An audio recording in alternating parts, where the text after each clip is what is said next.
안녕하세요 여러분, 20대 직장인 알짜왕입니다. 요즘 뉴스를 보기가 어려울 정도로 부동산 시장이 어려운 상황인데요. 이럴 때일수록 주거 안정에 도움이 되는 부분을 찾아보게 되는 것 같아요. 오늘은 제가 그중 하나인 영구 임대주택에 가볼 예정인데요. 취약계층이신 분들에게 지원되는 주택이다 보니 입지나 환경이 어떨지 궁금하더라고요. 저는 수요 쪽에 위치한 번동주공 3단지에 방문할 예정이고, 제가 직접 주택 내부의 특징과 차이점을 보여드릴 예정이니 기대해 주시고요. 추가로 영구 임대주택에 주민분들을 위해 항상 상주하고 계신 분이 있다고 해서 제가 한번 찾아볼 예정입니다. 그럼 함께 가보시죠. 네, 안녕하세요. 저는 지금 수역 앞에 나와 있는데요. 오늘 방문해볼 영구 임대주택이 이 근처에 있는데 버스로 10분 거리에 위치해 있어요. 버스도 2대가 다니는데 강북 09번, 11번 탑승하시면 되고 2대나 다녀서 배차 간격 걱정 없이 지하철도 편하게 오가실 수 있습니다. 지금 보는 것처럼 역 앞에 바로 버스 정류장이 있어서 버스 타기에도 간편하고요. 제가 한번 탑승해서 가보도록 하겠습니다.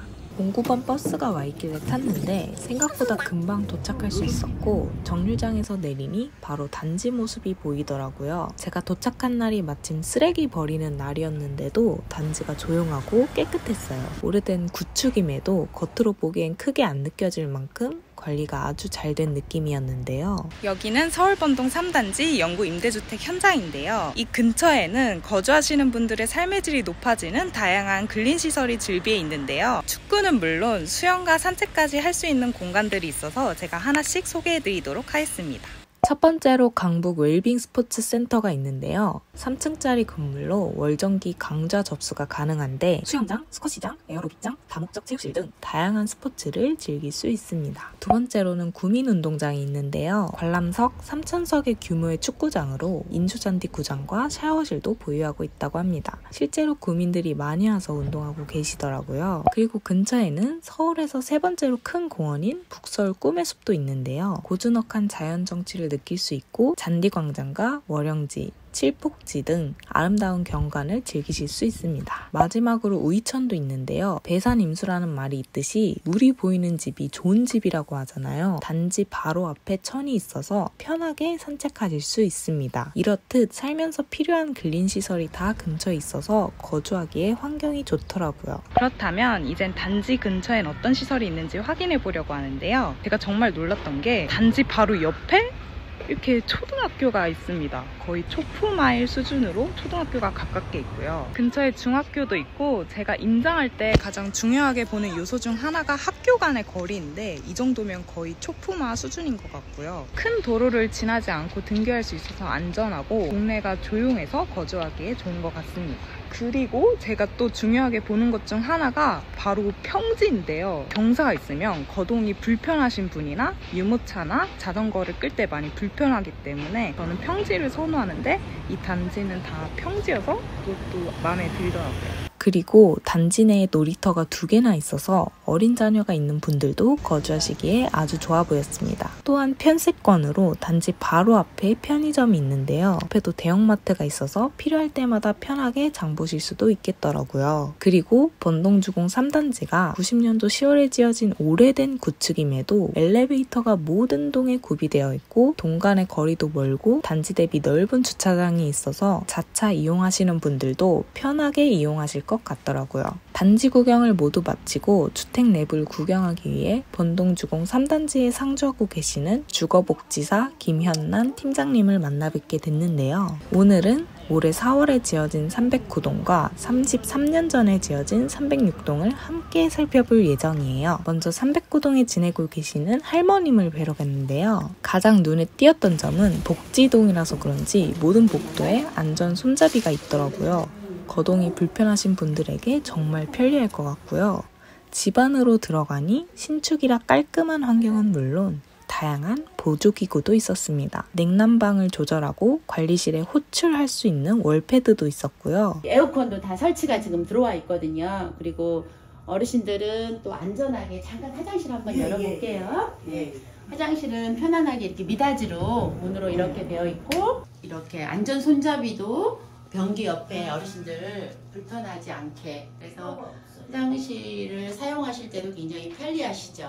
그리고 무엇보다 이제 이 센서 등이 선생님, 어머님이 잠자리에서 일어나서 화장실을 갔을 때 이 센서 등이 평상시에는 어두워 있다가 사람이 이제 이렇게 스치면은 이 불이 들어오는 거죠. 화장실을 가시려고 했을 때. 현관문에서도부터 어르신들 들어오시면 몸이 불편하시니까 이렇게 안전바가 다 설치가 되어 있어요.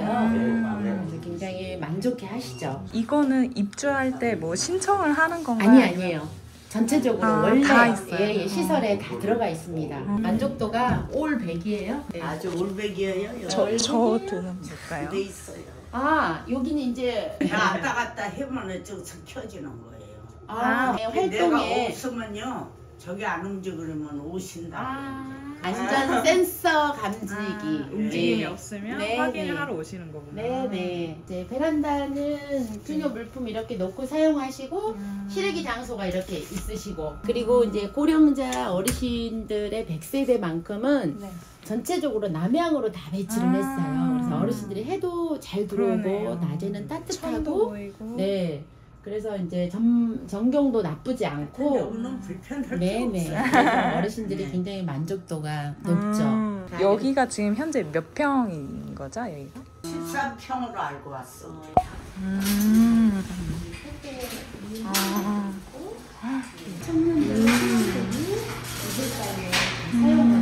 돌아가고 있잖아요.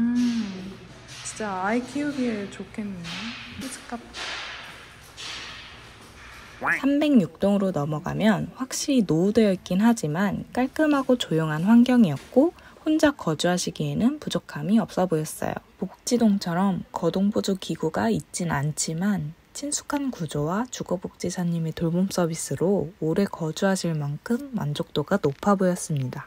주거복지사분과 함께 돌아다니다 보니 정말 다양한 업무를 하고 계신 것 같더라고요. 사실 이번 기회에 주거복지사라는 직업을 처음 들었는데 현재 LH 영구임대주택 102개 단지에 상주해 계시며 주거복지조사 및 분석, 커뮤니티 활성화, 가사대행 서비스, 일자리 제공, 복지 정보 공유, 돌봄 서비스 등 취약계층을 위해 복지 차원에서 일하시는 전문 인력이라고 하십니다. 궁금한 점이 생겨 사무실로 돌아가 인터뷰를 진행해 보았는데요. 제가 주거복지사분의 사무실에 도착해서 간단하게 궁금한 점을 인터뷰해 보도록 하겠습니다. 그러면 저희 영구 임대주택에 들어올 수 있는 국민의 입주 조건이 있을까요? 취약계층, 생계 의료 수급자, 그리고 한부모 가정, 65세 이상의 차상위 계층, 또 장애 등록증이 있으면서 소득은 70% 이하 자산 요건을 충족하면 들어오실 수 있습니다. 그러면 취약계층의 기준을 제가 간단히 알 수 있을까요? 취약계층의 기준은 세 가지로 나눠볼 수 있는데요. 첫 번째로는 사회적으로 취약한 장애인, 그리고 고령의 노인분들. 두 번째로는 경제적으로 취약한 수급자, 차상위 계층. 이분들은 낮은 소득으로 경제적 어려움을 겪는 분들이세요. 그리고 세 번째로는 건강적으로 취약한 만성 질환자를 볼 수 있는데요. 만성 질병으로 의료 서비스를 쉽게 접근하기 어려운 분들이세요. 이렇게 세 가지로 나눠볼 수 있을 것 같아요. 그러면 저는 이번에 주거복지사라는 직무를 처음 알게 됐거든요. 그래서 주거복지사가 하시는 업무가 어떤 건지 궁금한데요. 주거 문제를 해결하기 어려운 가구를 발굴하고 맞춤형 돌봄의 주거복지사의 역할인데요. 주거 실태 조사를 통해서 어떤 돌봄 서비스가 필요한지 조사해서 여기에 필요한 자원, 그러니까 지역사회 네트워크를 구축해서 커뮤니티 활동이나 홀로 계신 어르신들의 정서적인 지원, 그리고 주거 환경 개선 등의 다양한 주거복지 서비스를 제공하고 있습니다. 되게 많은 업무를 하시네요. 그러면 주거복지사를 꿈꾸는 분도 계실 것 같은데 주거복지사가 되는 방법은 어떤 방법이 있을까요? 기본적으로 주거복지사 자격증을 취득해야 하는데요. 시험 과목은 크게 두 가지로 나눠집니다. 주거복지 총론과 주거복지 실무 적용. 과목당 40점 이상이고요. 두 과목의 평균이 60점이면 됩니다. 그러면 이제 주거복지사로 얼마나 근무를 하신 거죠? 제가 본격적으로는 22년 1월 1일부로 주거복지사 업무를 하고 있습니다. 그럼 그동안 근무하시면서 좀 가장 뿌듯했던 순간이 있으실까요? 정말 많죠. 많은데 그 중에서 올 4월에 저희 주거복지동 고령자 행복주택에 100세대의 어르신들이 입주하셨는데요. 그 중에 80세 어르신께서 걷지를 못하셔서 네 발로 기어서 승강기까지 탑승을 하시고 집 안에서만 생활하시는 분이 계세요. 입주 환영으로 유관기관과 함께 어르신댁을 방문을 했는데 어르신께서 절 보고 머리를 잘라야 되는데 미용사 선생님을 불러줄 수 있느냐, 돈은 주겠다, 이렇게 말씀하시는 거예요. 그래서 알고 보니 이분이 이사 오시기 전에 거주지에서 출장 미용으로 2만원씩 월 2만원씩 주고 머리를 커트를 하셨다고 해요.